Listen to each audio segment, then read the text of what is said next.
Well, good morning, y'all. I got to do a little adjusting of the camera here because we're going to be looking at some packages. As you can see, we got them on the table there. It's quite something. So we will got to explain my thumbnail, and I put in the explanation for this video. The greatest rock and roll band that never made it or made it very long, made one album. And the name of that group was Poets and Porn Stars. You can look them up on the internet if you really want to. Poets and Porn Stars. And go to their first album. And what I did was in the description, I put the title of this video or description of this video as I never met a madman who didn't have a cause, and I never met a poet that didn't have a broken heart. I am an Earthman. That's one of their songs, is titled Earthman. And you should go give a listen to just a few of their songs. I mean, one album, they had a female bass player, Sally, and I can't remember her last name, but she is a personal life coach. She's still on the internet. You can find her. And that was one of the best bands. I got to see them at the Surf Ballroom in Clear Lake, Iowa, Surf Ballroom and Museum in Clear Lake, Iowa. The famous Surf Ballroom where Buddy Holly played his last concert. And one of the best bands, I think, I have seen, new bands that I have seen in a long, long, long time. And they didn't stay together. I don't know what the reasoning was. It was ostensibly because Hal Osman wanted a career in Hollywood. He was a Australian, and he wanted a career in Hollywood. Had a really good voice, I thought, and was very energetic and very engaging as a front man. The band was wonderful, I thought. Great band. So anyway, you guys can go look them up if you want.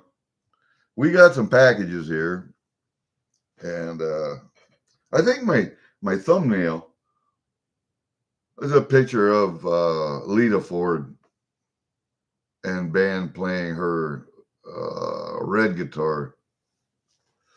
She's got a yellow one, a red one. What the hell's the other one? Green, blue, purple, I don't know. I just remember the red and yellow ones. Anyway, that's the thumbnail. I got a lot of band pictures. Great White, especially Lita Ford. I got Mickey Dolenz on there. I got, I have to go back and look, but a bunch of bands. Matter of fact, I got so many bands, I got to go get so many pictures of bands, I got to go get a memory stick and download them onto the memory stick. So I got more room on my computer because I've lost track of how many bands, and my computer says I'm at my limit for storage. So, hey, you guys might have the same problem. I don't know. So tomorrow I got to go get a root canal. Friday I got to go out to lunch with the boys. With a root canal, that might be a little bit of a challenge, but I'll go anyway. And what else we got? So I got to go to Main City for a root canal tomorrow, and then Thursday, I don't think I got anything going on. I have to check and see. Oh, no. What do I got? Yeah, I don't know. I got to reschedule a meeting. I'm looking into solar for this place, and I had a company offer me a free quote. Free quote. Like, why wouldn't you give a quote to somebody for free if you wanted their business? I don't know. It makes no sense to me, but they said, I'll give you a free quote. I said, oh, okay. Let's see what you got, then. And I think I got a Zoom meeting with them on Friday, so I might have to reschedule that. I don't know.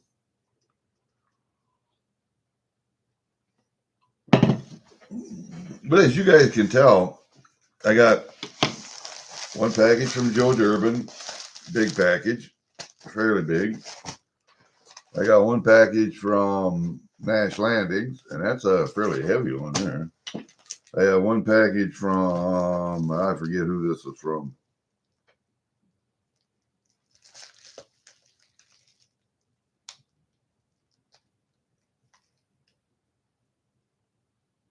See Happy Chappy? I don't know. I think so. Might have been. And then we got a big one, and a nice and heavy one from MLZB. Now, other two videos I made asking about my mailman leaving packages everywhere. Yesterday it rained here. We were down in the shed working, welding, putting up that beef rack up there. And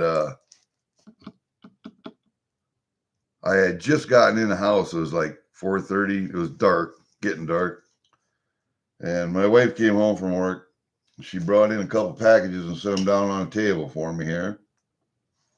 And said they were at the front door, sitting out in the rain. They were soaking wet. Rained all day yesterday. We were in the shed, so we didn't really notice it until I had to go get the tractor and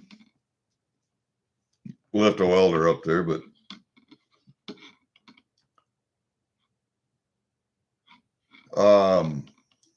so they were soaking wet. My wife brought them in. And yesterday I had to go to Osage, and I had to go to, what did I have to go do? I had to go do something. Oh, pick up prescriptions. Yeah. I went to the dentist, had this tooth just fixed. It wasn't filled or anything, it wasn't a cavity, but a piece of tooth had broken off and it was jagged and it was catching food. So I had that filled in and smoothed over. And then I had to go to the post office, and I mailed everybody's packages out yesterday. So there you go. I mailed everybody's packages. You're welcome. And I asked the postal people, I had two of the clerks there, and I asked them, I said, now, this is the situation that I'm in. I find these packages, they could fit in the mailbox, but they don't leave them in the mailbox. And when they leave them at my door, there's other mail in the mailbox. So you got to go two different places to get your mail. I said, sometimes the packages will be inside the mudroom. Sometimes they'll be between the doors of the mudroom. Sometimes they'll be left outside the door at the mudroom. Sometimes they'll be between the doors at the front door. Sometimes they'll just be left on the porch at the mud door or at the front door. So what gives? What's the deal? Do we have several different people delivering mail or what? And they said, I said, it can't be the same person, correct? And they said, could be. I said, wait a minute. You're trying to tell me that one person would do the 4 or 5 or 6 different things to deliver packages? And they said, yeah. People like that do get hired to the Postal Service. Said they could be the same person and they just forget from time to time where they put stuff. I said, come on. How do you know that they're not losing your mail then? If they're that mentally unstable. So that doesn't make sense to me either. So something's going on. I don't know what. But next time I catch my mailman, I'll ask him, her, whoever the hell it is. I think it's a him. All right. I don't know. I promised somebody I was going to open or was going to do this morning. And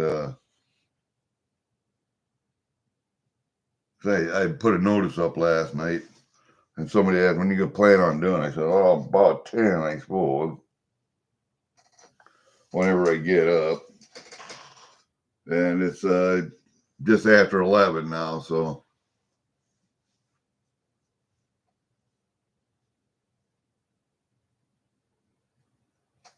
So it's 10 on the West Coast.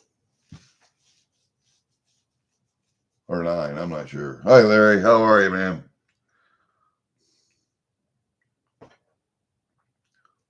Ellie was also asking last night. So, I don't know, man. My mail situation just kind of screwing with me. I have 2.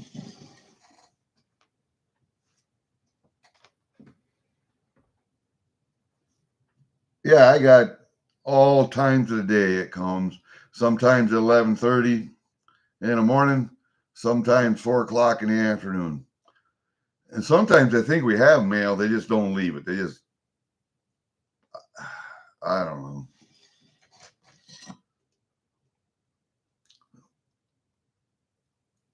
I guess I'm not concerned as much as I am perplexed.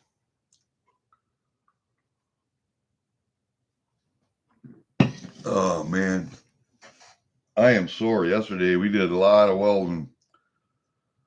We put a big 20-foot I-beam up. We welded that up. We welded gussets up on there to hold that I-beam up there. We put braces over to the top of the mudroom or at top of my butchering room. I got one more brace to put up there. We're going to put a lower rail on for hanging deer on because deer don't stretch near as long as a beef does. So we'll put that rail up, and then we got to put braces on that. And then we put the electric winch up there and trolley system. So now I got to put a hand control on the winch, and I got to change the end on the power cord because I think it can be a 110 230.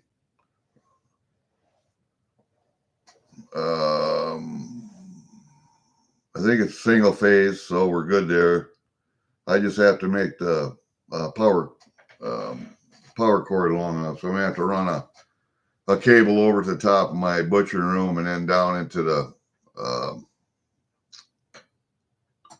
box, the fuse box down in my shop, which is right on the end of the butcher room. So it's not a big deal there. We'll get that done. But yeah, it's a little bit more work yet. And my brother is the one that's buying the steel.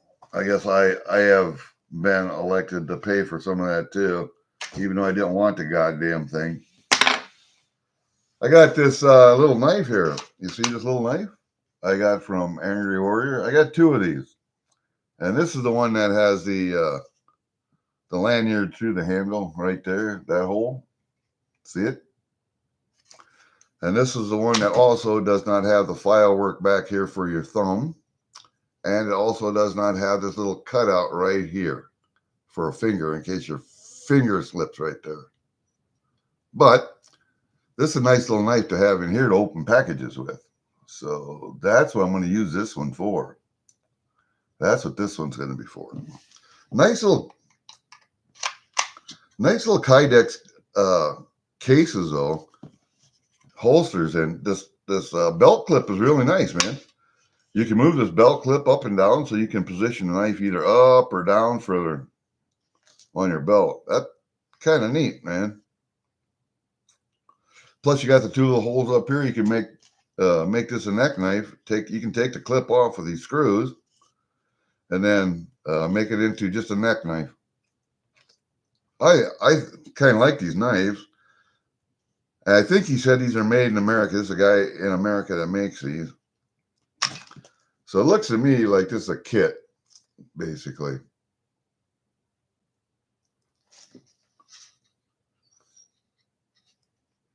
You buy everything separately and then just put it together and call it good. You made the knife. But it sure don't look like it sure doesn't look like something somebody had put into the forge and work. And see, you can buy kits dozens of different places. I have this place, jansknifemaking.com, and I can get all kinds of knife making supplies, blades, handles, screws, pommels. I can get just about everything for knife making in here. Blades, look at that, look at the blades. Handles, handle materials, screws, everything, man. I get screws and some handle liners. I got my own wood I make for handles. And I guess I can order my Carta handle material. I just haven't yet. But yeah, you can get all kinds of decorative screws and pommels. You can buy blades and put everything together if you want. So people who make knives claim to make knives, but they don't really have a forge. They don't really heat up steel, quench steel, drill the holes, do the whole thing. So I don't know. This looks like a made knife to me. So let's open this one. This one is from Brent and Dewey. Let's just open this one. It's really light, so I don't know what this is. I'm kind of thinking maybe this was at Octopus. I bought one of the octopuses, the crocheted octopuses. So yeah, it could be. I don't know. Let's see.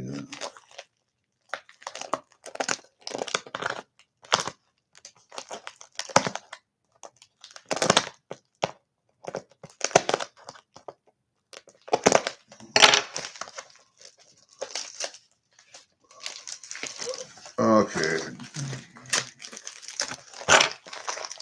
Wow, a lot of tape. A lot of tape.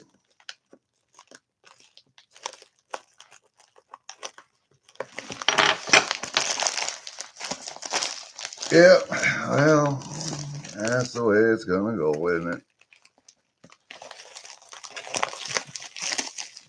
With a knife this sharp, you hate cutting because you never know what you're cutting. Some of these packages, see, I just cut into it.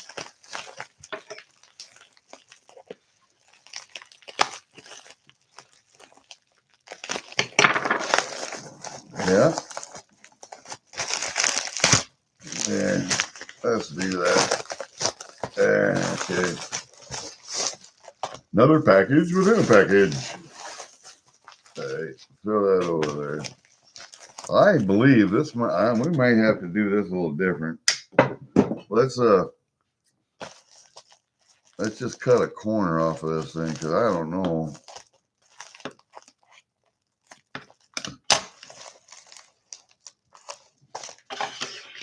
Really,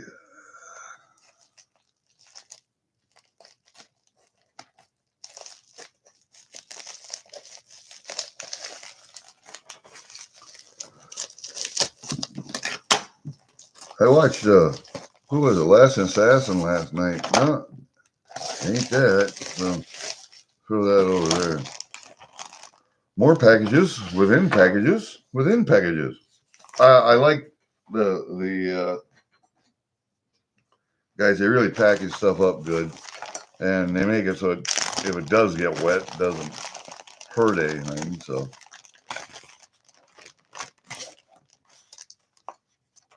looks like I got something Looks like, what did I get here? Item. Oh, I got 1 gram Geiger and assay. That was donated by Vote for Pedro. I guess I got a little more gold than I thought. I got 1 gram of Geiger gold. So let's put that little guy right over there. What do I got here? Oh, that's kind of neat.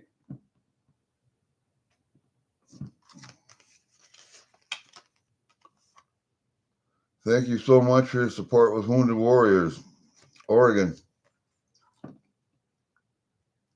That is Brent. Look at that. Flag stickers. Nice, man. I like that. There's the front of it.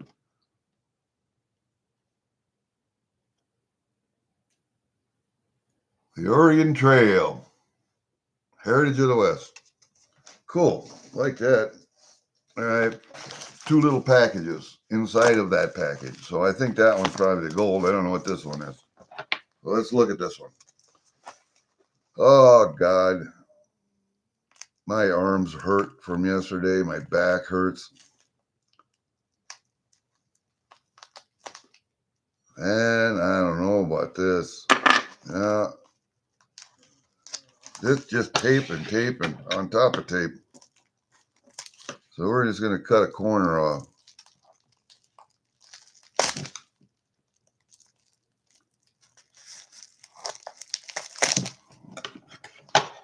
A lot of times, it's the only way to open these things.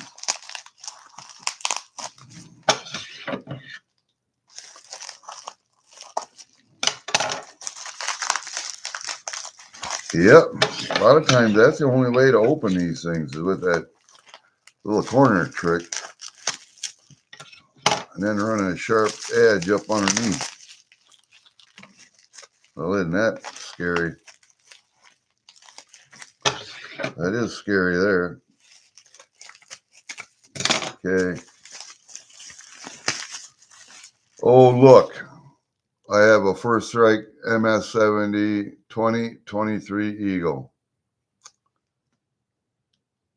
Look at that. A 2023 First Strike MS-70 PCGS MS-70 ASE. Didn't even know I bought it. Yeah, that's what's nice about the WWP auction. Buy stuff you didn't even know you bought. Cool. I'll lay that over there. Yeah, I didn't even know I bought that. So, all right, throw that on the ground.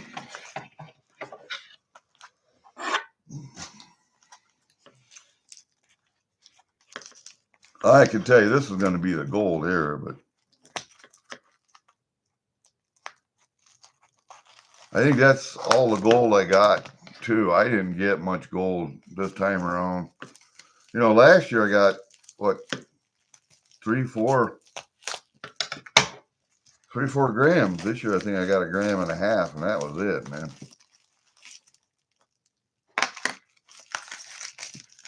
Hold up.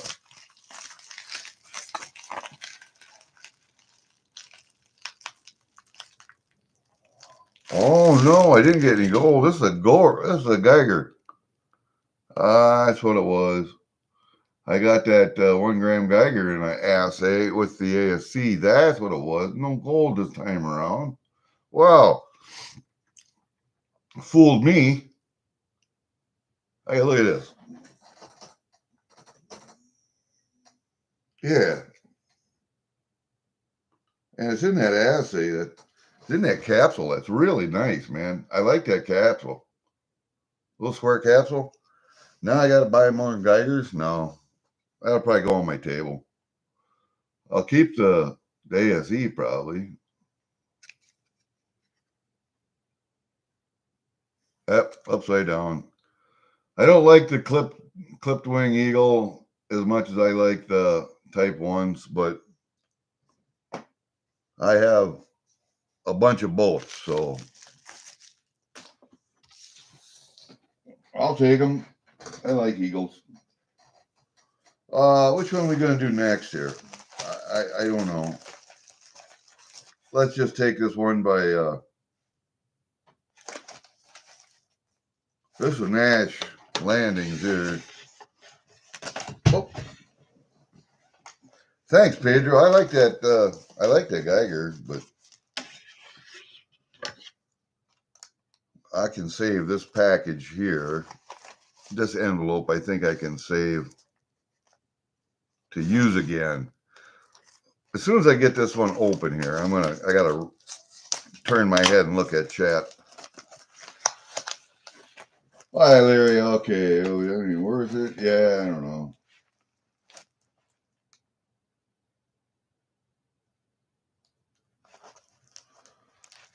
Yeah, I remember you getting distracted.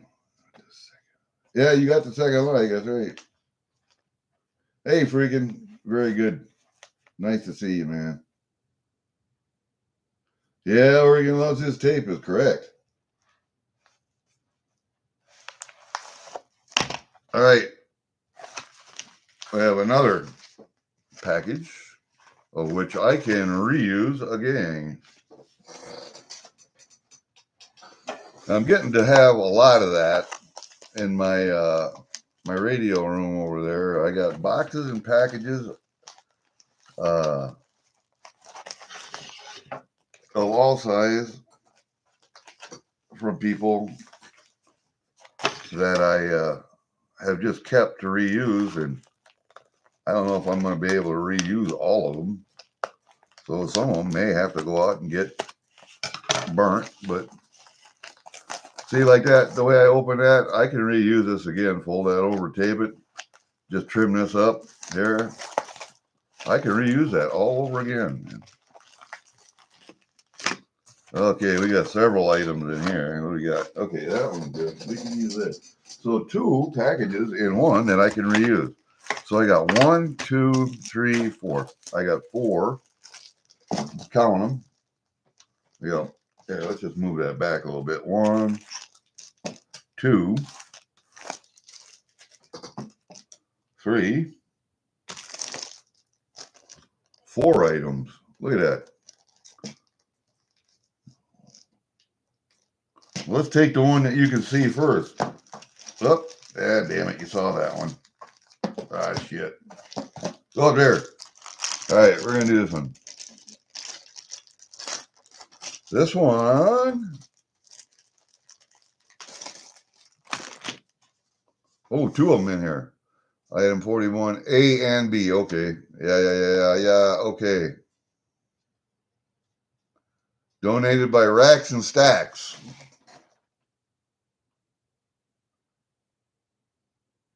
Thank you, Racks and Stacks. This was a good one here. This was a Year of the Dragon bar and a anniversary Perth Mint. So 2 ounces in there. Real cool. So let's just move this up here. We'll move those 2 over there, just like that, like that. Who knows? Some way, I don't know. All right, here it is, right here. Yep. Another Dragon bar. King Charles. That's I think the 3rd one of those I have. So we got that. Yeah, we got another one up here on the table. So we'll put that right there with that. And then we got a Perth Mint. Oh yeah, I really wanted this one. That goes with my 125 collection.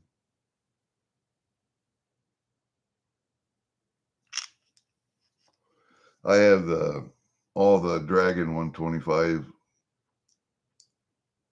the P125 dragons, and I wanted the koala and Kangi and the kookaburra also.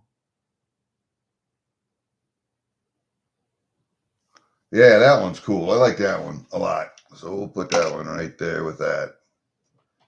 Roger that. Let's do this one. Oh yeah. This one is the MADMAN. I've seen them. Haven't gotten one. Not in a capsule, of course. I'll put it in a capsule. Got the queen on it, of course. There is the Maid Marian.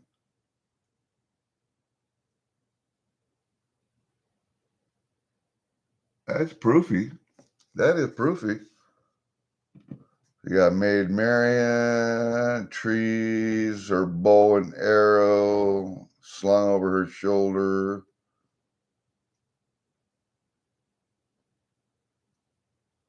And that's a 2022 coin. I did not realize that was a 2022.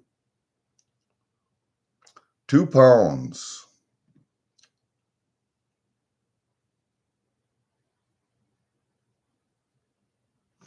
And Maid Marian came from where? That one, I don't know. It's got to be British, I think.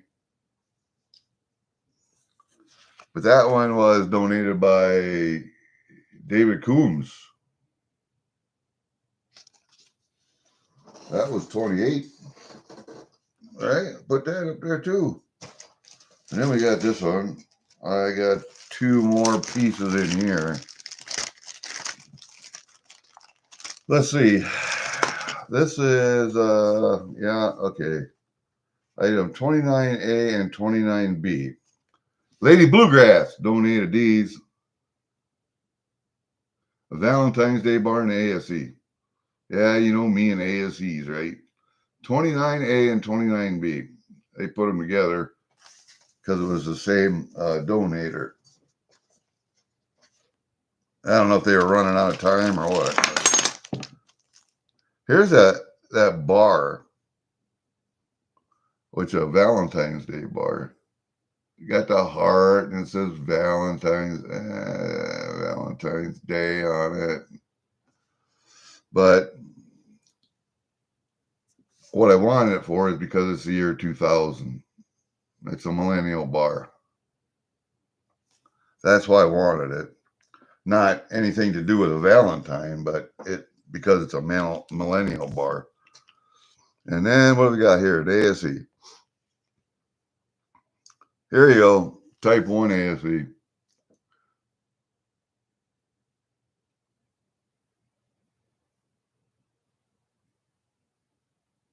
Type 1, which is my favorite ASE style. The eagle on the back is a better eagle, the heraldic eagle. It's kind of crap light, but you know, you get the idea. I'll hold it back here. Yeah. Yeah, I get about right there and I lose light.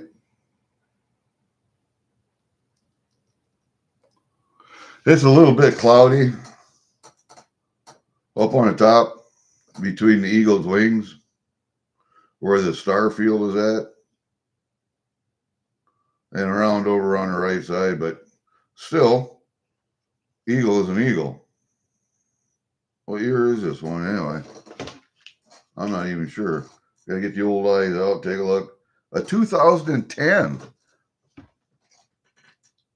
That's neat. 2010 eagle. All right. Let's see. We got all of these little baggies here. My wife will be happy. You got all these little baggies. Put food in. Oh, I just moved them over there. And then what was the last one here? Adam Hartman. Yeah, this is from AWT. I got another one from Angry Warrior. 2.3 ounce airplane pour. Yeah. I got this one.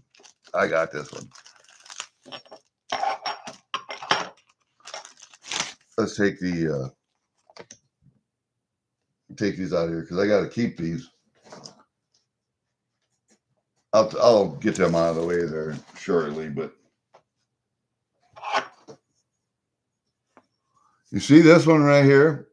That's C-130. See, he says airplane pour, but I know that's a C-130. I have the big brother to this. I have the 4 whatever ounce one. Mine's a prototype. This is 2.3 ounces, and this one does not say and does not have a number.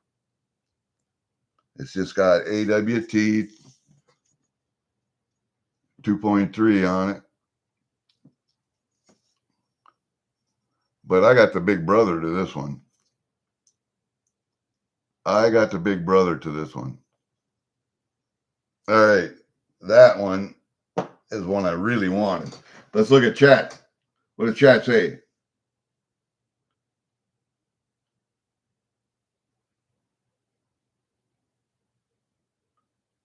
You didn't see what the other one was. What do you mean? What do you mean? What do you mean? What do you mean? What do you mean?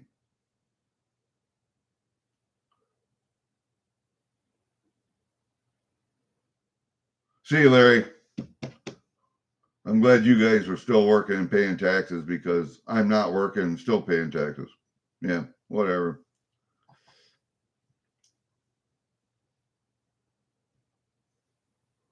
Hi, Pedro. How are you? My Minnesota brother. Oh, I forgot to show you. I got Angry Warrior tackle box magnet too. See, Adam put a little note in there. You know how many of these? See, I don't have this angry magnet. I got the other ones.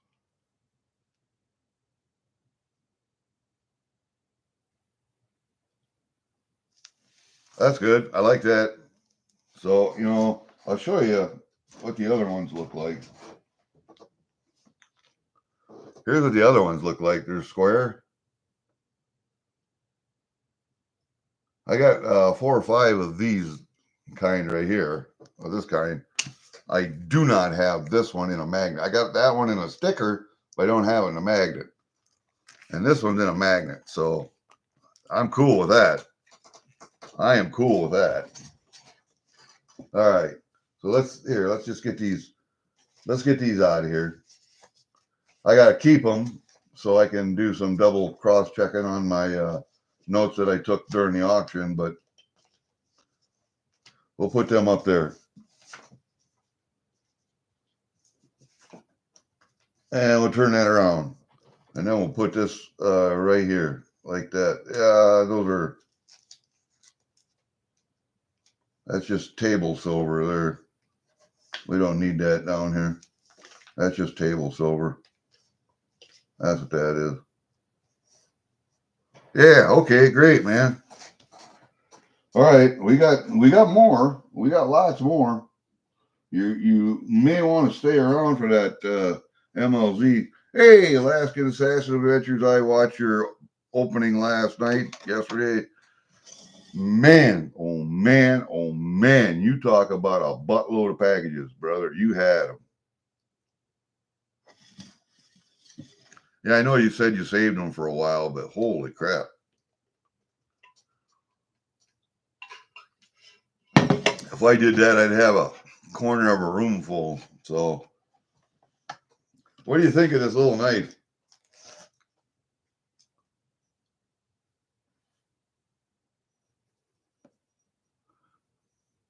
I don't see the maker mark on it or a name or anything, so to me it just seems like a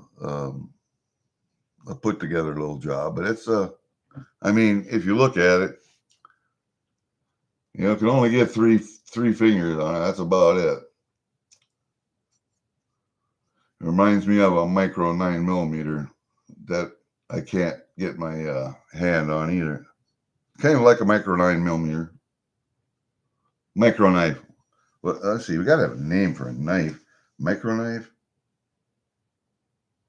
I don't know. We'll see. Let's open this one. It's got something soft and it's got something, I don't know.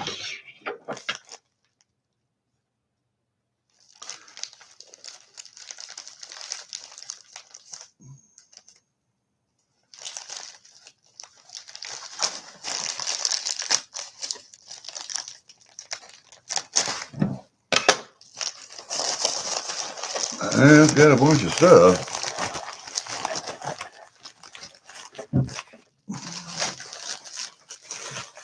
Who is this one from? Which one come from here? Oh shoot. We're gonna wait on this one because this was a Durbin package. So we're going to put that up under here for right now. We're going to open this one up from MLZB because this is all WWP stuff here. I don't want to get you guys confused. Yeah, let's open this one up because this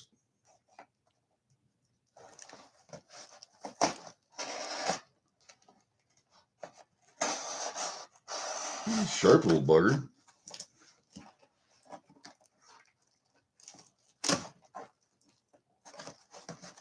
Oh, I know what this is. Yeah, I know what this is.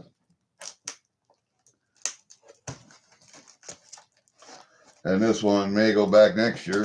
I don't know. Yeah, I know what this one is.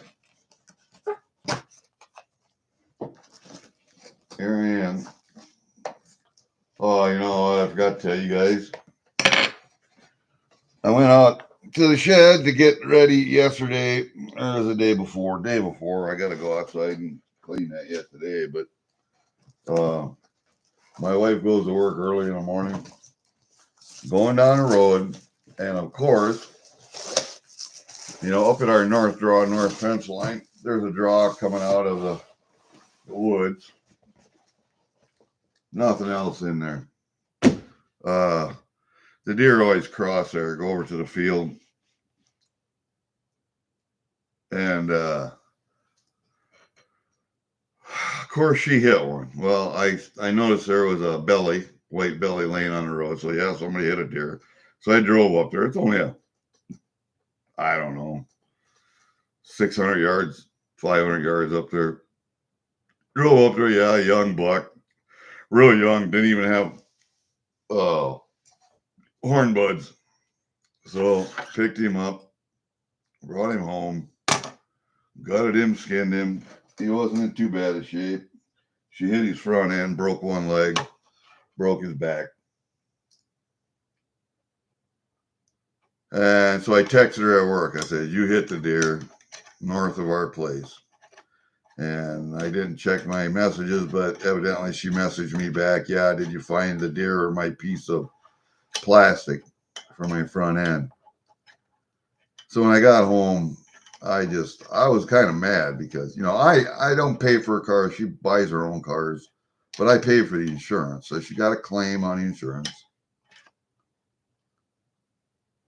And so it took out her grill and probably a light. I don't know. I didn't look at it, but I said, why, you know, when you hit a deer or when you know very well that the deer cross there all the time, all year long, they cross there. Why are you not looking for deer in the morning when you're going to work? She said, well, I saw the other two and you missed this one. So it ran right in the side of my car. No, it didn't.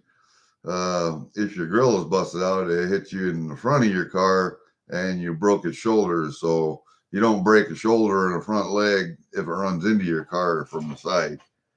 And I said, you know, at this time of the year that the bucks are breeding does, right?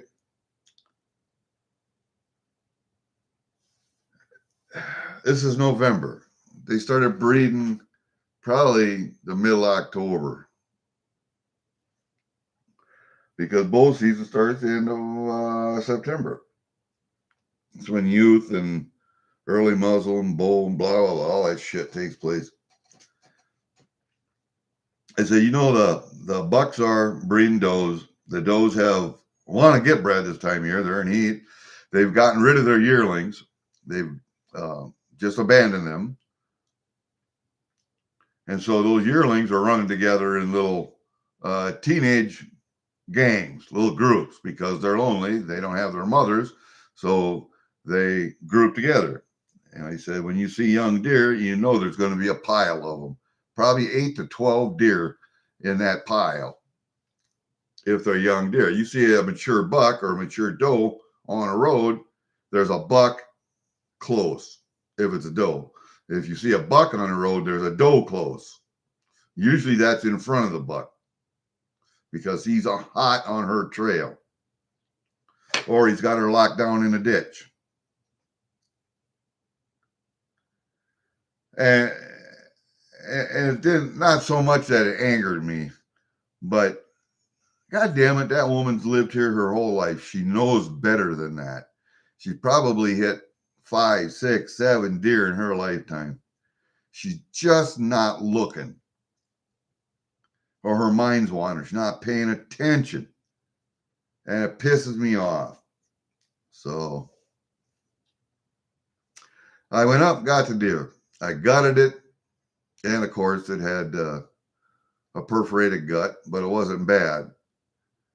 It didn't get all over the place. Only got one little piece of meat inside. So I got it gutted. I got it skinned. I took it in the butcher room. I let it cool off for a little bit for the afternoon. And I went in and butchered it. And so I got about 20 pounds of hamburger grind up meat. And I got about 10 or 11 pounds, 10 or 12 pounds of steak. Backstrap. Because backstrap ain't very big, you know. Might be, backstrap might be that big around on a yearling deer. So I made some nice little steaks and some steaks out of the rear end. Everything else went into grind meat for hamburger. And I'll grind that up. But because she hit it with a car, what happens is when you burst a vein or an artery like that, you get blood in all of the meat.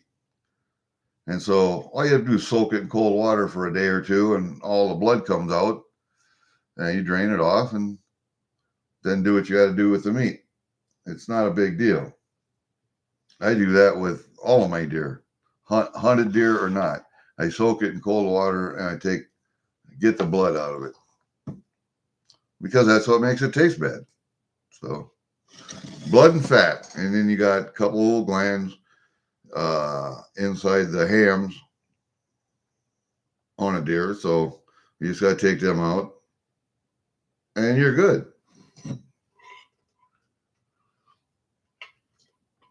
If you have really bruised meat that's, just saturated with blood, yeah, you cut that away, but because you'll never get the blood all out of that. And there was only one little piece that I threw away like that, so. And then you're soaking all of the adrenaline that's in that meat also. So when those deer are running like that, they have adrenaline in their system. And that adrenaline, when they die, get hit by a car and then they die, that adrenaline spreads throughout the body. So that soaking that in cold water, that meat in cold water helps take all that blood and adrenaline out.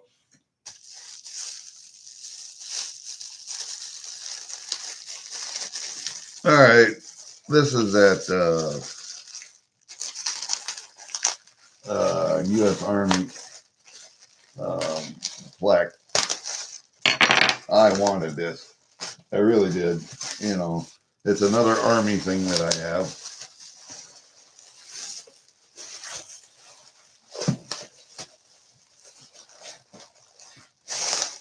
Yeah, I'm an Army guy. That's right. I'm an Army guy. Oh, I like the way it's built, kind of like a shadow box, but in reverse. All right. That tape. There we go. Look at that junk off there. Get that thrown there. Okay, we got a little packaging there. There it is. The package is in the back. There it is. See, this is, if you look at it, this is a U.S. Army sanction. You see that hologram there? Got the U.S. Army. So that's officially licensed by the U.S. Army. Pretty nice, huh?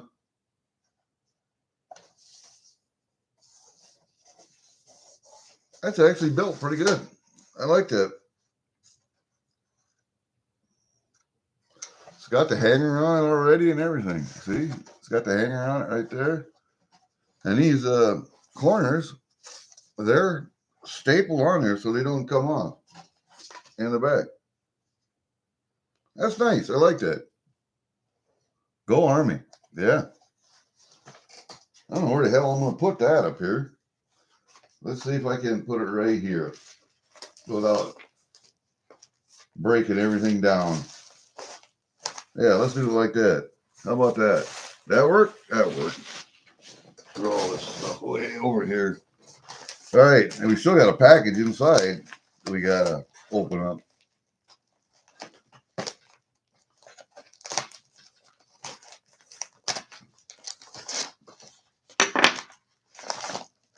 That's a nice little knife, man. Okay, we got one. We got two. Two. Can I reuse this one? Sure I can. It almost looks like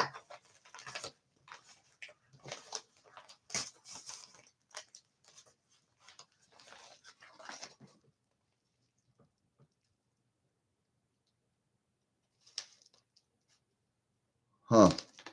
Okay, yeah, I can still use that one. All right. We got two packages here.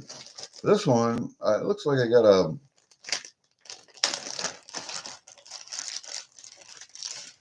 oh yeah. Nobody wanted these, so I bid on them. U.S. Army sign. This donated by Jimmy Snowdog. There's a 10th ounce of silver up here.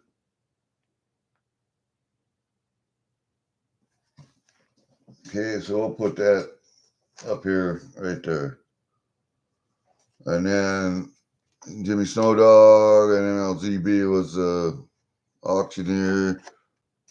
Was that 86 and 89 proof sets? I don't know. I didn't need them, but nobody was bidding on them, so I did.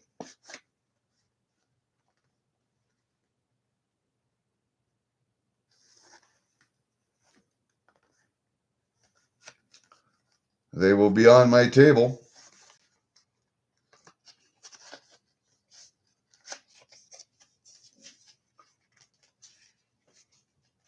They're not silver.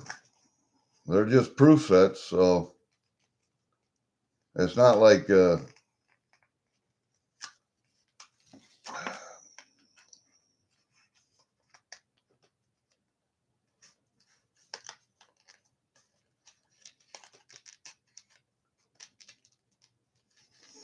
on. I really hate those little flaps on these things. There we go. Come on, get in there, you God, goofy bugger.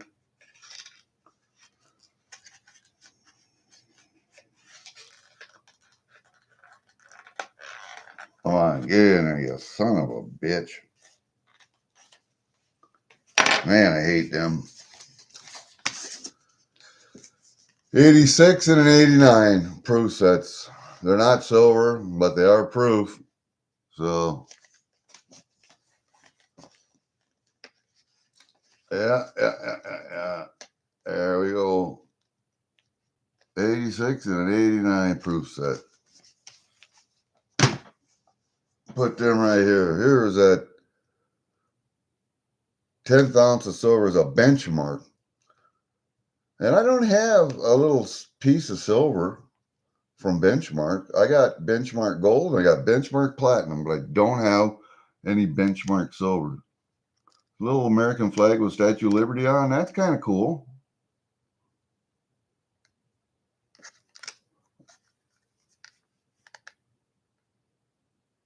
And it's got that little button on the back.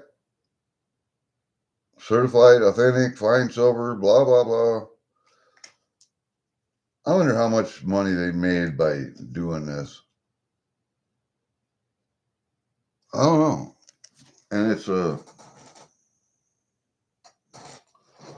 let me look here.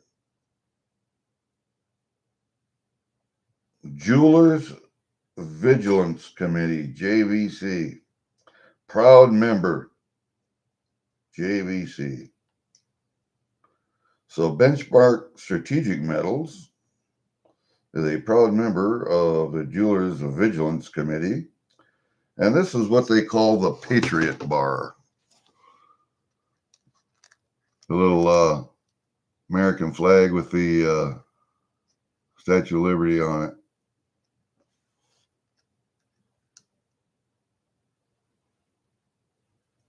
Kind of neat. That's kind of neat.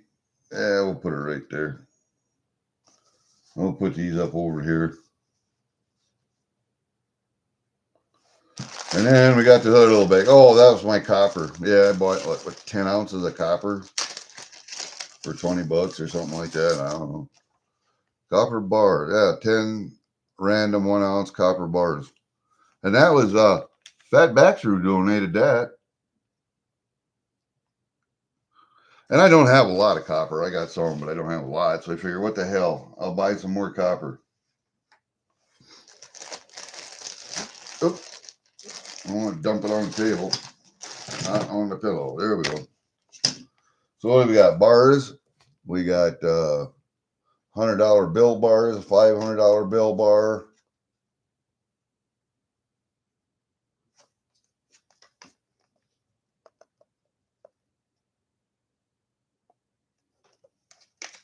I don't know. They're goofy.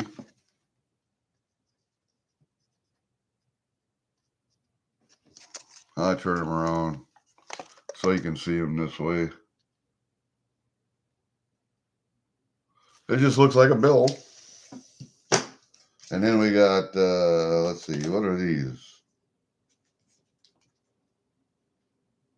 It's a Liberty bar and another. See, there's a Liberty bar there. And then there's another bill bar over there. Looks like a $2 bill bar. $2 bill bar. And then that's what the back of the Liberty bar looks like. Fucking.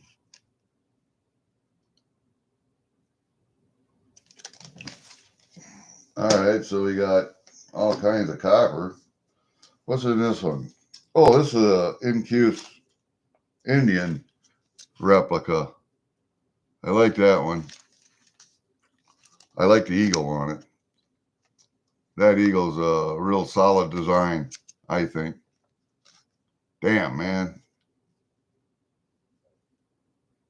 Yeah, that eagle's a real solid design.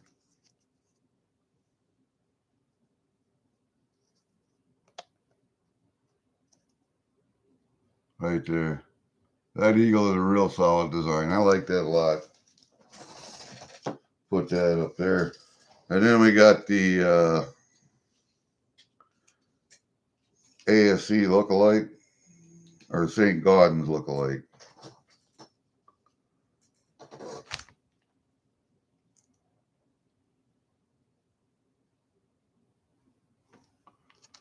And the back is not anything special. It just says USA on it.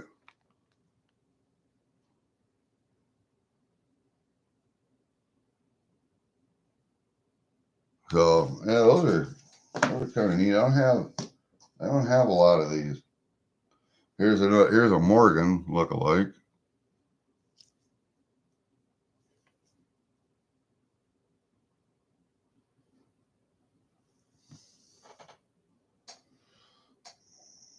A couple dark spots on, but that's not bad. And then we got Mercury Dime lookalike. Oh, Mercury head on this side anyway. And then we got this kind of eagle on the back of this one. This one's kind of neat too. I like that eagle design. I haven't seen that on a coin though.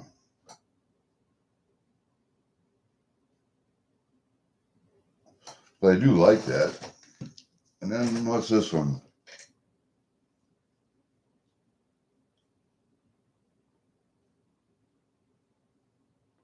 Happy Laborless Day. Happy Laborless Day.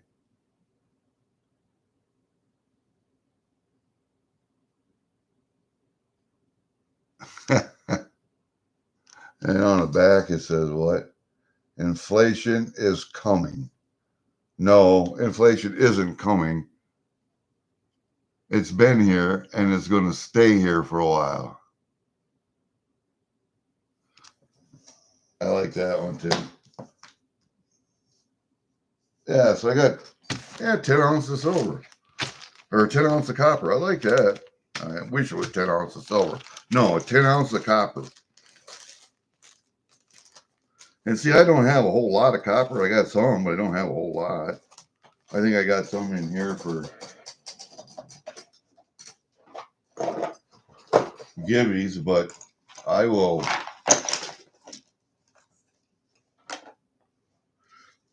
And then the ones I really like are the painted ones. I really like the painted ones.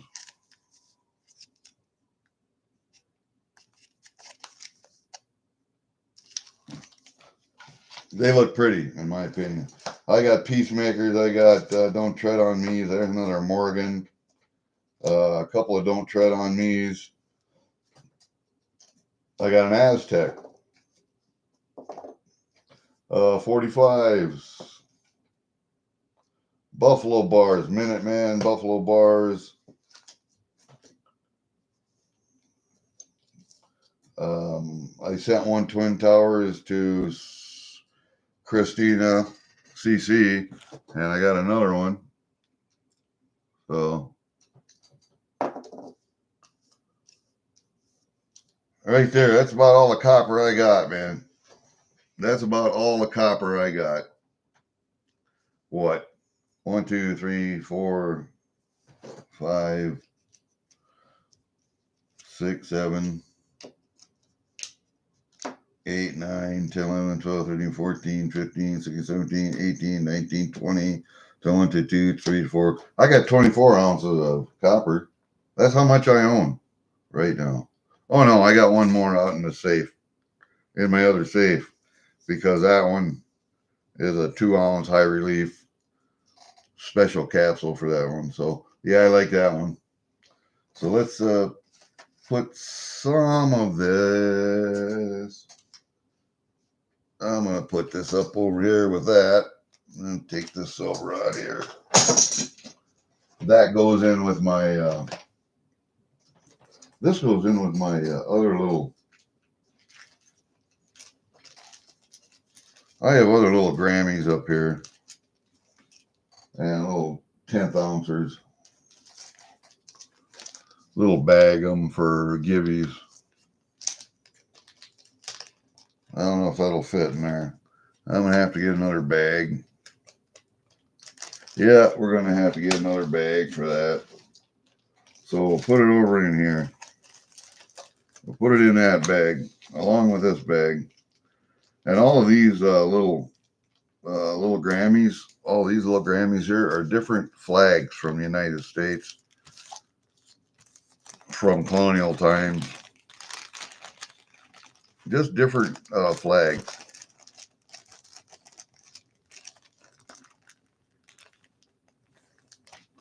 So we'll keep that up here. Those are little gibby things.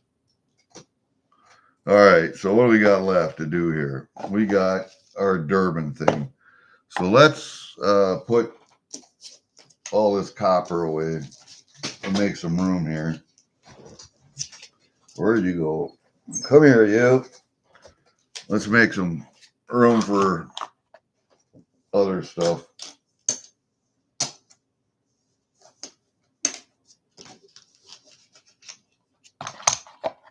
Yeah. You guys, you need to look up the band that I mentioned at the beginning of this, Poets and Porn Stars. You will be amazed at the creativity of that band. Because Hal wrote Earthman, and that's the song that I quoted. And that is true. I have never met a madman that didn't have a cause. And I never met a poet, not a true poet anyway, that didn't have a broken heart. So, yeah, I don't know. All right, let's put these over here. I'll put this stuff over there with that. Well, I'm so glad I got this angry pour. So glad I got that angry pour. Like I said, I got his big brother. I don't know about you guys, but I like the way Angry does his pours. I really do. All right, let's take some Durbin stuff here. I don't hold you in suspense any longer. And I know I'm not alone. I know that I am not alone when it comes to angry pours. All right, what do we got here? Oh, I know. I did a whole bunch of, I think he had 3 of them on one auction. And it was the Canoe Across Canada. And this is the Splendid Surroundings. And you really need to have a microscope to see these. And I'll try and do this if I can.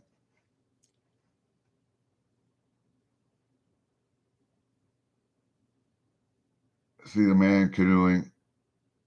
And see, these are $10 coins, so I like them. I think they're only half ounces, but they're a $10 coin, face value coin. Yeah, it's just a queen. Nothing special, but this was, I think, 6 in this series. Canoes Across Canada.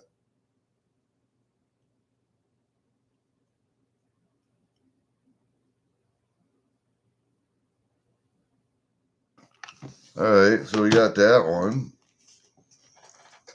And they all come with a COA.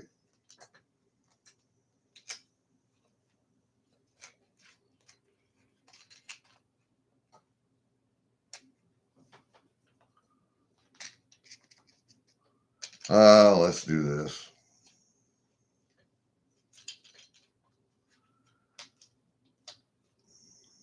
Yeah, we'll put it like this so you can see it.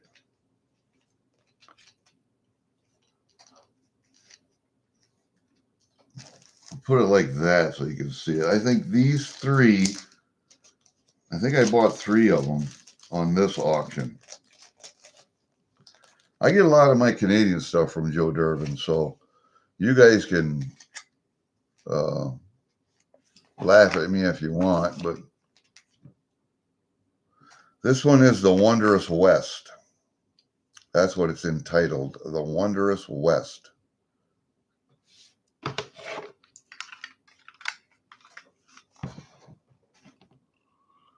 There we go. Wondrous West. The guy carrying the canoe with his dog is getting off the river. It's a portage, basically, is what he's doing. He's portaging.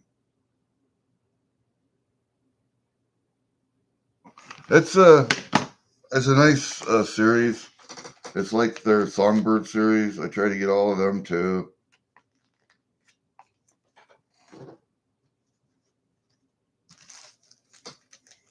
I'm trying to get them all. You guys know I collect Canadian, and if you have any Canadian you want to get rid of, and I will gladly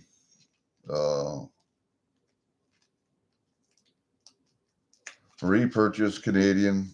And see this one. What the heck we got in here? Oh, I see what he did. All right, so now I gotta put that back in there like this. This one is called the Mission Accomplished. I don't know why it's called that. Let's see, Mission Accomplished. Oh, that's nice.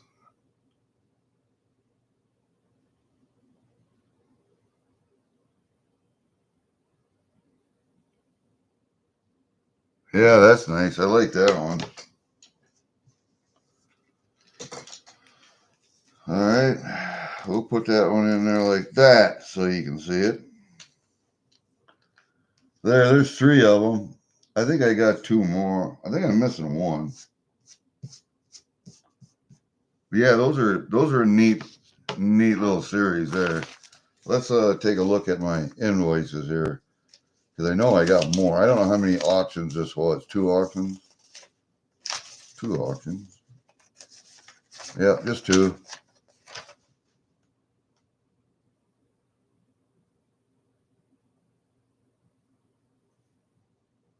Okay, there's 2 of them. Oh no, I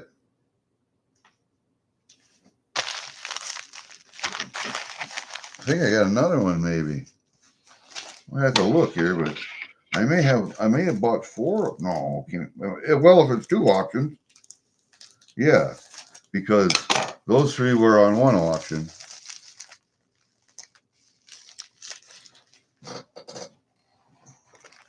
Yeah, I got another one here. Sure looks like it.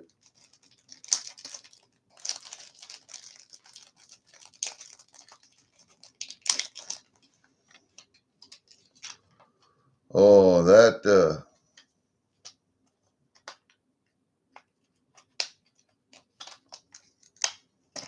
I'm gonna have to find a new flip for that one. What is this one called?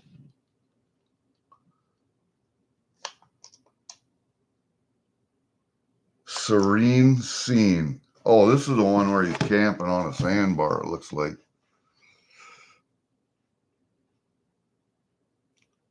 You see that? He's sitting there. That one's a little bit harder to see.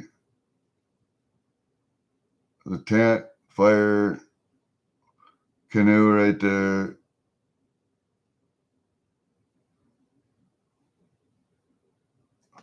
Wow.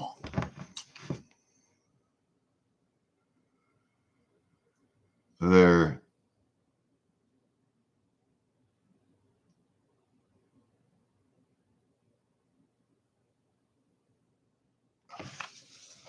Yeah. All right. That one goes in here. This one really needs a new flip. This flip was junk. Yeah, this flip was junk here. So, all right. So I'll put that one right there like that. It looks like I got 1 more. So I might have 5 in this series. I think I'm only missing 1. Yeah. Let's see if Joe can find that one for me. This one is, and I got to get it out of here first. And that one's put in there wrong again. This one's called Mirror Mirror.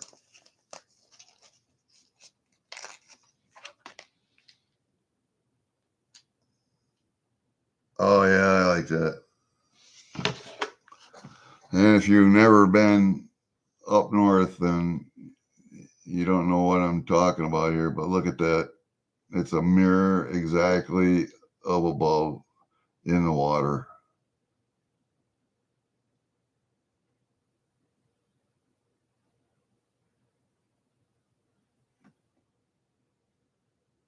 That's nice. That whole series is nice. It's like the Songbirds of Canada. That whole series is beautiful too.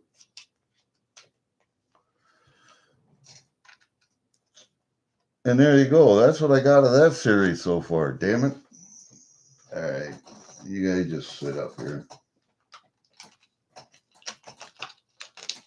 I see what the problem is here.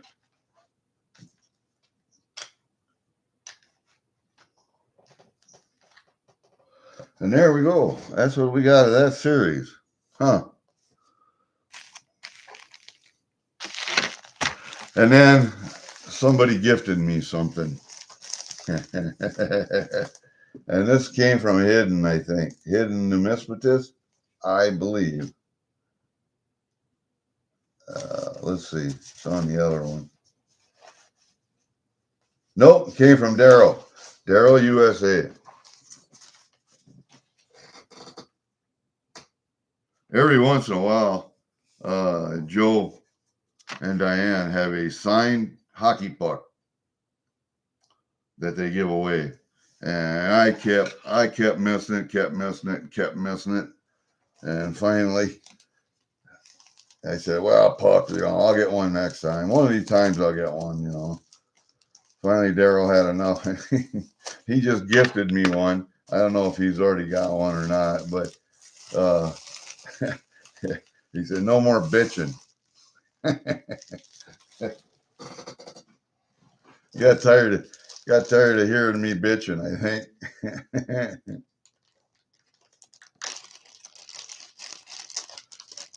And it's not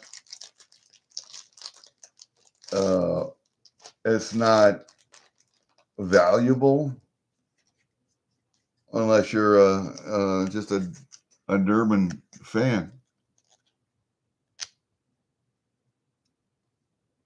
Joe and Diane. It's got his channel logo on it also. Yes, it is a hockey puck. Official. I think it's made overseas. Where is it made? Let's see if I can find it on here. Czech Republic, I think. Yep.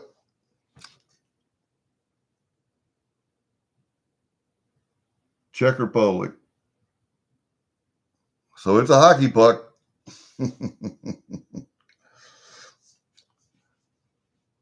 And I always missed them, always kept missing them.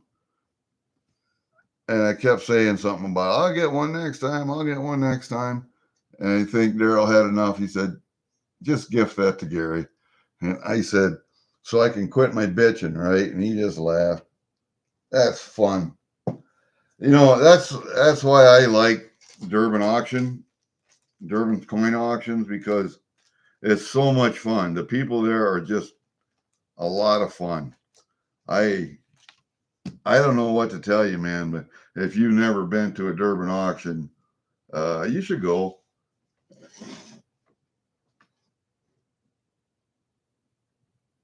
Yeah, copper is pretty, man. I don't understand why people don't like copper. Thank you, Pedro. Thanks for coming, man.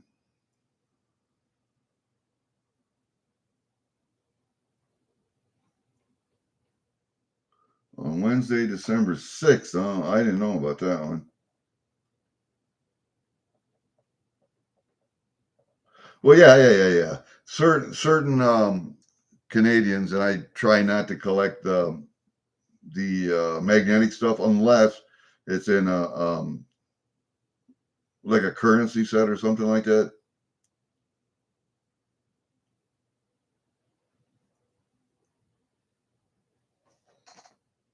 Oh, is that right? No wonder he gifted it to me then. He said, Gary, you can quit your bitching now. That Trump stuff might be worth some money here in the next 4 years, buddy. Hang on to that. And the fight bar. No, I don't have the fight bars. No, I do not.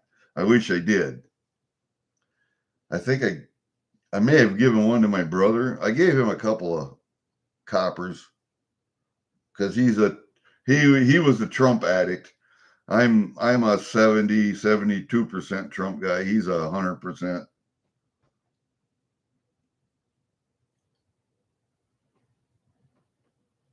Oh, okay. You bought a tube of them? All right, very good. You want one? Something I got then? You have everything I got, or do you need something?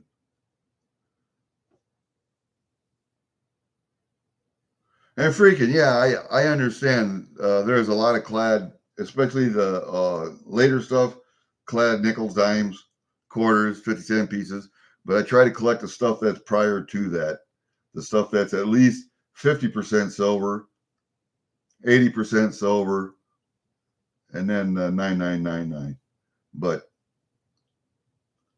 I don't like the later silver stuff. I like the 80% silver stuff. If I, it's all I try and get.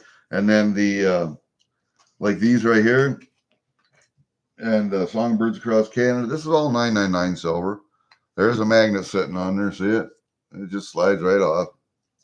Let me see if I can find something else here that it'll stick to. There. Those are neodymium magnets. They're small enough you can take them in your pocket anywhere you want to go. Actually, what I do with them when I want to carry them someplace is, because I'm carrying this in my shirt pocket anyway, Copenhagen can. I just carry it on my Copenhagen can lid just like that and put it in my pocket, front shirt pocket. And that's two of them right there. There's two of them. So you can get them at the hardware store, dude. Yeah, you drop a magnet in all of that pile of that new Canadian stuff, and that's how I checked all my brother's stuff for him. I separated his silver nickels from his clad nickels and told him, this is what you got, this is what you got. Did it with his dimes, did it with his quarters, because he had a lot of that. He's got a lot of that stuff, man. He's been collecting coins since he was in high school, and he just has, I mean, 50 caliber ammo cans full of beaver nickels, dimes, and he's kept everything separate. He's got, what did I tell you guys, 44 pounds of American pennies that he took all the Wheaties out of, but he never searched them for varieties or die strikes or any of that other stuff because he doesn't do that. So if you guys want to trade Canadian pennies for American pennies, straight up penny for penny, he wants to do that, but I don't know why, but he wants to do that. So I had, what, 10 or 11 pounds of those pennies over here. I showed you a jar of them. And I'm not paying for shipping. You guys can pay for shipping. So if you're going to pay, if you're going to trade penny for penny, if you're going to ship me that many pennies this way, then I'll pay the shipping the other way. But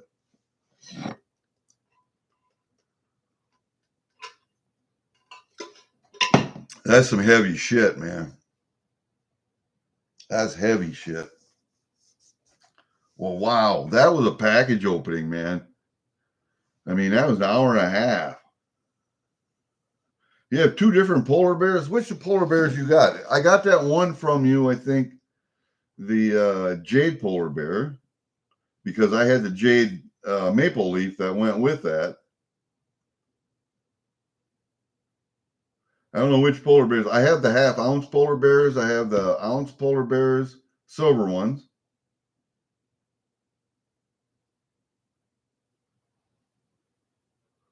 Yeah, Copenhagen is one of the hardest things. Dip is one of the hardest things in the world to quit, guys. What I'm going to do here is I'm going to take some of this stuff, put it over here on a table so I can do something with that later. I'm going to pull this table back.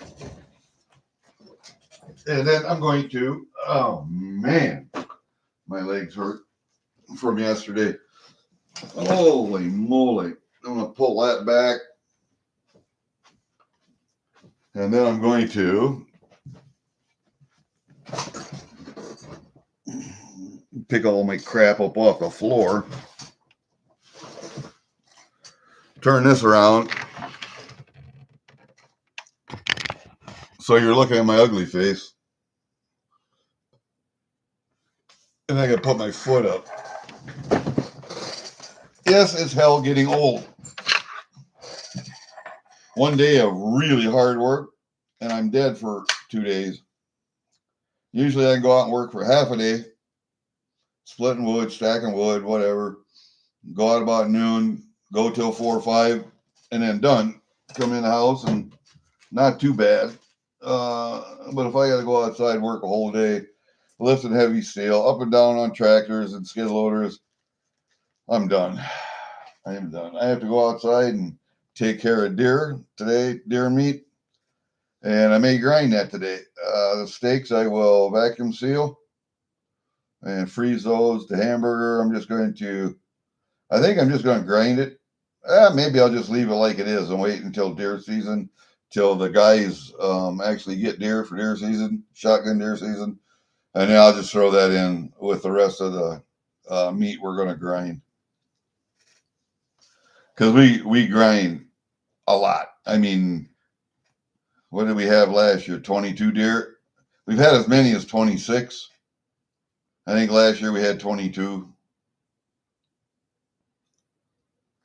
And then me and two of my brothers will sit and we will cut up deer for a weekend. And we can get anywhere from 3 to 5 done a day. And then the next weekend, some of the rest of the group comes over and then they help cut up the rest and grind and clean up and stuff.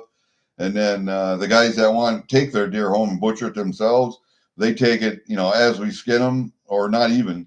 They'll just load them in their truck, take them home. And that's fine. We got a couple, 2, 3 guys that do that, take their own deer and butcher it, because they don't want to keep running back and forth over here for a couple, 3 days, because it's miles and miles for them. So they just rather take theirs home and do it themselves. They have a cold garage or a cold shed that they can hang it in and then bring it in and do it like a quarter at a time or whatever. So I don't really care. Don't care. But we have a walk-in 8x10 walk-in cooler here. I have the whole butchering room set up, with stainless steel sinks and tables and band saws, and I got a sharp freezer. I got a refrigerator, aluminum or a stainless steel refrigerator. I got 2 band saws, 1 great big Hobart grinder, 2 12-inch slicers. You name it, I got it. And if I ain't got it, then I'll get it. And a vacuum sealer, 12 tray dehydrator. The only thing I don't have is a sausage stuffer. I want an electric sausage stuffer with a foot switch. That's what I want. And I'll get one, probably get a 12-pounder or 15-pounder. That'll do 15 pounds of meat at a time, so that I can just stuff sausage by myself. That way I can put the meat in and the motor presses the meat down and out. And I got 2 hands that I can sit there and fill up the casings with. Cut it, spin it, whatever. But I got 2 hands to do that. If you're trying to turn a crank to press the meat down and out the tube, and you're trying to just use 1 hand to fill the sausage tubes, because you got to control how much casing is coming off of that tube. It's hard to do with 1 hand. Let's put it that way. So I want a foot switch and a motor on it. That way I can use both hands to fill the casings and control the casings as they come off the tube.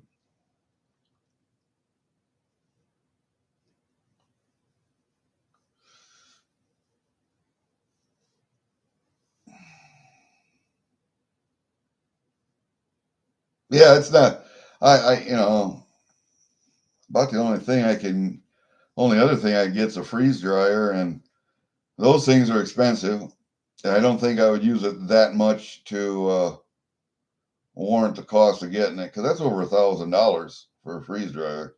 That's just a small one. And all this metal that we're buying to put this beef rack up with is going to cost. Well, I know the I-beam cost $200. The uprights I had are from another building we salvaged, so we just welded them together to make 1 long upright beam. I did that twice, so we got 2 uprights, and then the I-beam that comes across, and then we got bracing up on my roof, and then bracing over to the top of the butchering room.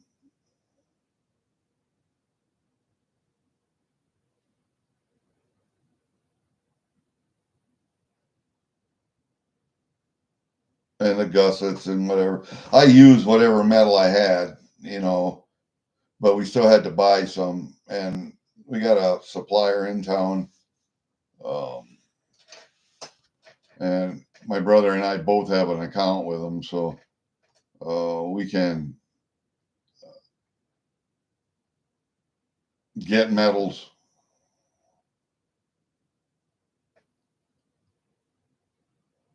Like I told my brother, I ain't got any money until 1st of December. And then I owe other people in bills, so I give you a couple $100 at the beginning of December, but that's all I'm going to have extra because you got Christmas coming up, man. I got to buy Christmas presents. I mean, I got most of them bought, but I still need a couple more.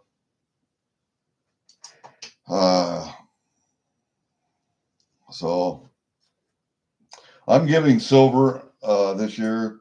Durbin bells. I'm giving silver quarters, silver mint sets. I'm giving Hillbilly Samurai custom pens. I got one pen or two pens up there, $90 fucking a piece. And if they don't appreciate, they probably won't appreciate it. Fuck it, I don't care. Don't matter. But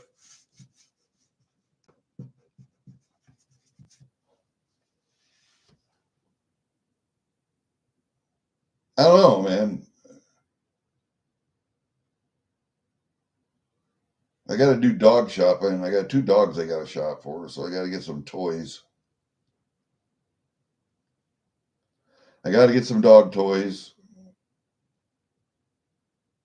And then I got to box and package everything up so that they can fucking tear it apart. My youngest daughter's pit bull. That dog loves to open packages. I don't know what it is about her and packages, but man, some dogs just really love to open packages. I've seen German Shepherds and pit bulls. I haven't seen a couple other breeds that like to open packages, but my terrier Ridgway never got it. So I think my middle daughter's little terrier, she likes to open packages. Not as much as a pit bull does, but wow. Anyway, so we got a few Christmas presents to get yet. Not much. I try to shop throughout the year for most of it. I think, I don't know. My wife is just going to get a gift card for gas for her car because she's always got to drive back and forth to work. So I'll give her a $100 gift card for gas at the local station.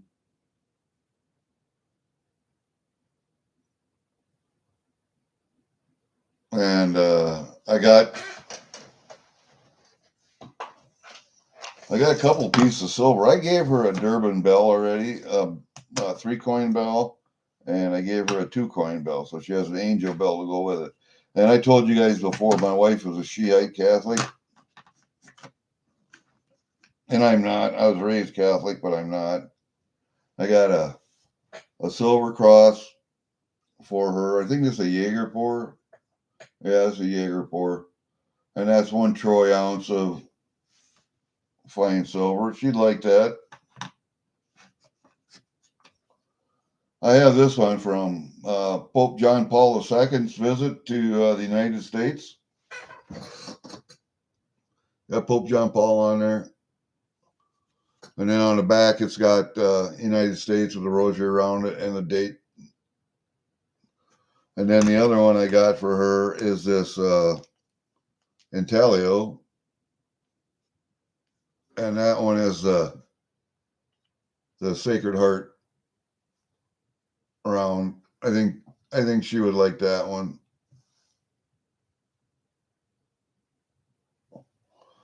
So there, I got 3 ounces of silver for her. and a gift card. I think that'll do it.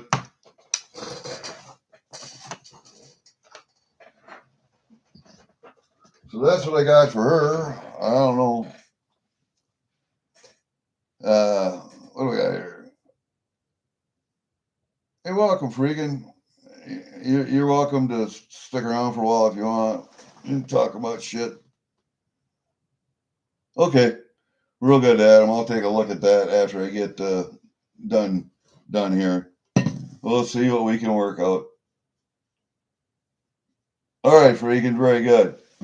Getting back to work. You had a hell of a lunch break there, buddy.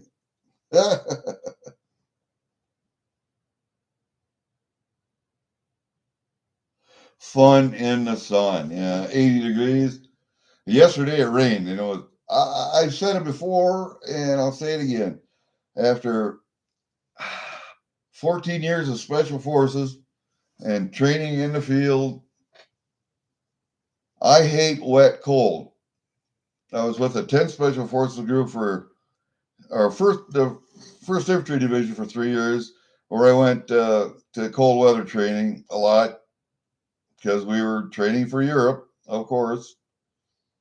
And so I went to Alaska, cold weather training. 10th Special Forces Group was also, our area of operations was Europe and Eastern Asia, cold weather training. We ski trained, we snowshoed, we went downhill, we went cross country. Fort McCoy, Wisconsin, waiting on a bird to come pick us up. We were at the pickup point and it rained, cold rain, poncho on me, sitting on my rucksack in a puddle of water coming over my boots, and constant rain. Good God, I hate cold, wet climates. Dry and cold, I can handle, no problem. 50 degrees below, I don't care, I can handle that. Cold and wet, I hate. That will kill you faster than anything. And yesterday, that's what it was, cold and wet. Today, it's just cold. It's overcast, it's cloudy, and it's not very warm out. It's cold, but I mean, we had frost on the ground already yesterday morning, so it's getting there. I can't imagine 80-degree temperature anymore. Now it's time to get used to cold weather. Break out the long pants, the flannel shirts, and I was grinding yesterday. We were cutting some metal for one of the gussets or whatever, and I don't have a guard on my big grind. I got a 6-inch grinder. No, 6-inch, 8-inch grinder. I don't have the guard on it, so I was cutting some metal. Caught my shirt on fire. I don't know how many shirts I caught on fire like that before. That'll teach me to put the goddamn guard back on it. I took it off for some reason. I didn't put it back on. Oh, I know. I was cleaning off some beams to weld them. Yeah, and I forgot to put the guard back on. So I caught a shirt on fire. Got a great big hole in the side of it. It's a good thing I go to secondhand store, used store, and get shirts like that.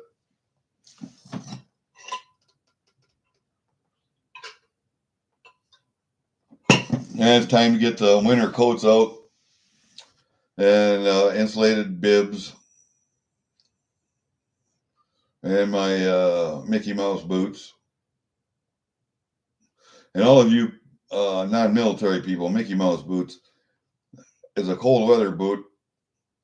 They're made in 2 colors, styles, and the difference between the black and the white ones is that the white ones are for extremely cold temperatures, and the black ones are for moderately cold temperatures. I mean, they go down to 30, 40 degrees below zero, but they're a rubber boot. They're insulated. You can also blow air in them, so you have extra. The valves are for pressure buildup in airplanes. That's what it's for, because there's that pocket in there where that insulation is, and in a low pressure environment or a higher pressure environment, those pockets will blow up, so they have a release valve on the side. But you can also blow air into those and close them, and then you have an extra layer of air for warmth insulation in those boots also. So I have a pair of black Mickey Mouse boots. We call them Mickey Mouse boots because that's what your feet look like when you're wearing them. I have a pair of black ones yet, and I still wear them, man. Best boot in the world, in my opinion, for cold weather.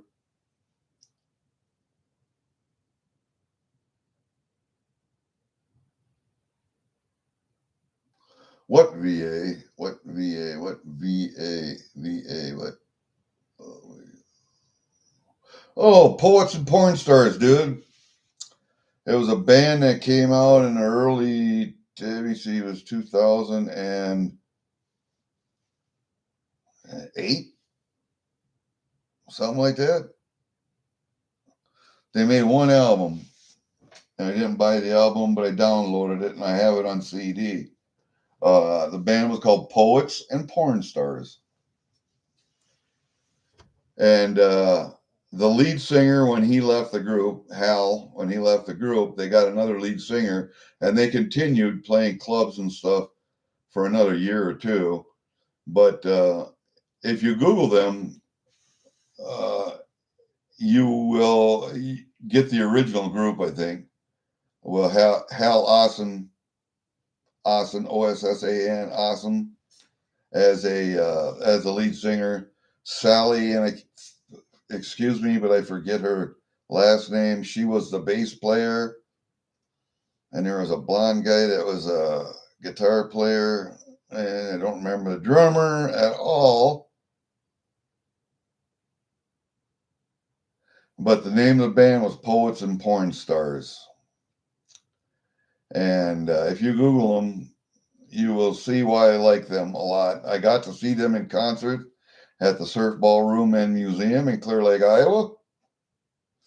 The historic Surf Ballroom, where Buddy Holly and the Big Bopper played their last concert. And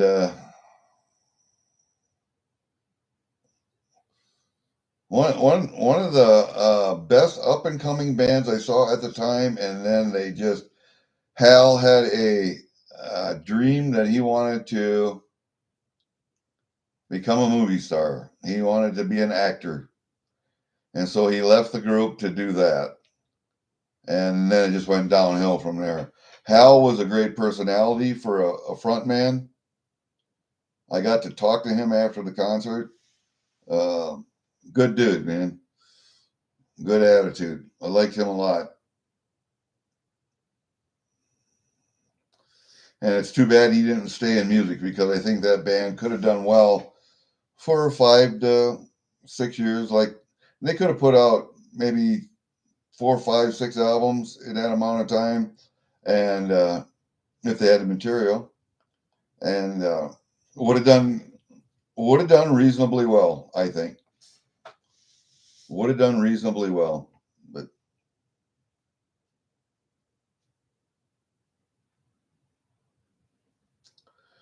I really do like their music.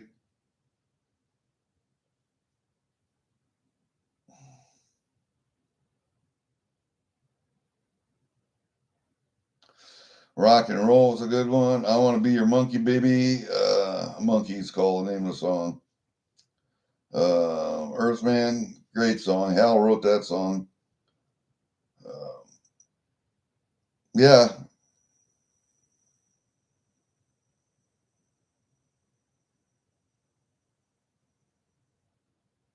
It was a great band.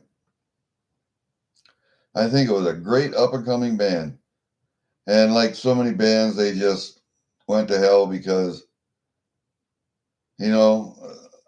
bands are comprised of individuals, and individuals all have different hopes, dreams, and aspirations. And Hal wanted to be an actor. That's what he wanted to do. And I think he thought that forming a band or getting a band together or becoming a frontman for a band was his way of getting his face and his name out there. I don't think he was serious about music. I think, but then you look at the lyrics of the songs that he wrote, and yeah, he was a poet, and I think that he would have done well to stay in rock and roll, because you don't see that name or his name on screen credits unless he changed his name or is going by his screen name. Anyway, I've never seen him, and I look for him. But I don't watch TV anymore. I watch movies on Tubi or something like that. But I don't pay for streaming services or any other crap. And I don't watch TV. Just a waste of time.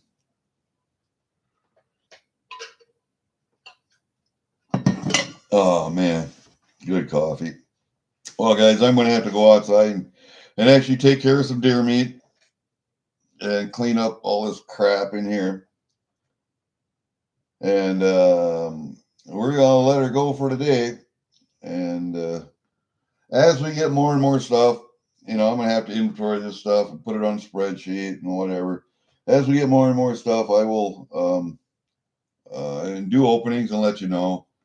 If there are any subjects you want to talk about, let me know in comments to the videos, because I look at them and we'll talk about stuff. You want to talk about the VA? You want to talk about Trump's new administration? You want to talk about putting some of these old grifters in jail for stealing money from U.S. taxpayers? You want to talk about property taxes and eliminating them? Or you want to talk about how most people don't have to pay income taxes, but they do because they're threatened with jail if they don't, but they don't have to. And I know several people who don't pay income taxes. And I'm going to start doing that also. Might take a court case or two to prove the point, but the case law has already been settled. You do not have to pay income taxes. Most people do not. But you do it because you've been told you have to do it. And if you don't, they're going to put you in jail. No, they're not. It took a couple of courageous people to go through the court system and do the research. But you have all that to look back on now. So there you go, man. All right, very good. I am out for today. Remember, live free or die. Let's see you guys. Peace out, man.